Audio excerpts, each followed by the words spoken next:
ಈ ಸುಂದರ ಕ್ಷೇತ್ರ ಯಾವುದು ಅಂತ ಗೊತ್ತಾ? ವಿಡಿಯೋ ಪೂರ್ತಿ ನೋಡಿ ಗೊತ್ತಾಗುತ್ತೆ. ನಿಮ್ಮ ಬದುಕಿನ ದಾರಿಯಲ್ಲಿ ಎದುರಾಗುವ ವಿಘ್ನಗಳು ದೂರವಾಗಬೇಕೆ? ಕೈ ಹಿಡಿದ ಕೆಲಸಗಳು ಅಡೆತಡೆ ಇಲ್ಲದೆ ಸಾಗಬೇಕೆ? ಹಾಗಾದರೆ ನೀವು ಬರಬೇಕಾದ ಜಾಗ ಪರಶುರಾಮ ಸೃಷ್ಟಿಯ ಸಪ್ತ ಮುಕ್ತಿ ಸ್ಥಳಗಳಲ್ಲಿ ಒಂದಾದ ಕುಂದಾಪುರದ ಪವಿತ್ರ ಕ್ಷೇತ್ರ ಆನೆಗುಡ್ಡೆ. ನೈಸರ್ಗಿಕ ಸೌಂದರ್ಯದ ಮಡಿಲಲ್ಲಿರುವ ಈ ಬೆಟ್ಟ ಆನೆಯ ಆಕಾರದಲ್ಲಿರುವ ಕಾರಣ ಇದಕ್ಕೆ ಆನೆಗುಡ್ಡೆ ಎಂದು ಹೆಸರು. ದ್ವಾಪರ ಯುಗದಲ್ಲಿ ಪಾಂಡವ ಭೀಮಸೇನನು ಇಲ್ಲಿ ಕುಂಬಾಸುರ ಎಂಬ ದೈತ್ಯರನ್ನು ಸಂಹರಿಸಿದಾಗ ಸಾಕ್ಷಾತ್ ಗಣಪತಿಯೇ ಗಜರೂಪದಲ್ಲಿ ಪ್ರತ್ಯಕ್ಷನಾಗಿ ಆಯುಧ ನೀಡಿ ಹರಸಿದ್ದನಂತೆ. ಅದೇ ಕಾರಣಕ್ಕೆ ಈ ಪುಣ್ಯ ಭೂಮಿ ಕುಂಬಾಶಿ ಎಂದು ಪ್ರಸಿದ್ಧಿಯಾಗಿದೆ. ಇಲ್ಲಿನ ಶ್ರೀ ಸಿದ್ಧಿವಿನಾಯಕ ಸಾಕ್ಷಾತ್ ಸ್ವಯಂಭೂ. ಸುಮಾರು 12 ಅಡಿ ಎತ್ತರದ ಈ ಬೃಹತ್ ಉದ್ಭವ ಶಿಲೆ ದೈವಿಕ ಶಕ್ತಿಯ ಆಗರ. ಬೆಳಗ್ಗೆ ನಿಂತ ಭಂಗಿಯಲ್ಲಿ ಅಲಂಕರಿಸಲ್ಪಟ್ಟರೆ ಮಧ್ಯಾಹ್ನ ಕುಳಿತ ಭಂಗಿಯಲ್ಲಿ ದರ್ಶನ ನೀಡುವುದು ಈ ದೇವರ ವೈಶಿಷ್ಟ್ಯ. 7 ತಲೆಮಾರುಗಳಿಂದ ಇಲ್ಲಿನ ಉಪಾಧ್ಯಾಯ ಕುಟುಂಬದವರು ಅತ್ಯಂತ ಭಕ್ತಿ ಮತ್ತು ನಿಷ್ಠೆಯಿಂದ ಈ ದೇವರ ಸೇವಾ ಪರಂಪರೆಯನ್ನು ಮುಂದುವರಿಸುತ್ತಾ ಬಂದಿದ್ದಾರೆ. ಬೆಟ್ಟದ ಕೆಳಗೆ ಇಳಿಯುತ್ತಿದ್ದಂತೆ ನಿಮ್ಮ ಕಣ್ಣ ಮುಂದೆ ಅನಾವರಣಗೊಳ್ಳುತ್ತದೆ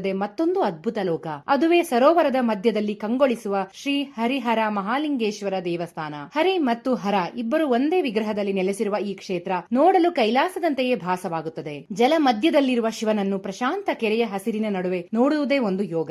ಒಂದೇ ಊರಿನಲ್ಲಿ ವಿಘ್ನ ನಿವಾರಕ ಗಣೇಶ ಮತ್ತು ಮೋಕ್ಷದಾಯಕ ಶಿವನ ದರ್ಶನ ಪಡೆಯುವ ಈ ಪುಣ್ಯ ಕ್ಷೇತ್ರ ಉಡುಪಿ ಕುಂದಾಪುರ ಹೆದ್ದಾರಿಯಲ್ಲಿದೆ. ಬದುಕಿನ ಸಂಕಷ್ಟಗಳನ್ನು ಕಳೆದು ಸುಖ ಶಾಂತಿ ನೀಡುವ ಈ ಕುಂಬಾಶಿಯ ಅದ್ಭುತ ದರ್ಶನವನ್ನು ನೀವು ಮಿಸ್ ಮಾಡ್ಕೊಳ್ಬೇಡಿ. ಈ ಮಾಹಿತಿ ಇಷ್ಟ ಆದ್ರೆ ನಿಮ್ಮ ಆತ್ಮೀಯರಿಗೂ ಶೇರ್ ಮಾಡಿ. ಪೂರ್ಣಿಮಾ ಡೈರೀಸ್ ಫಾಲೋ ಮಾಡಿ.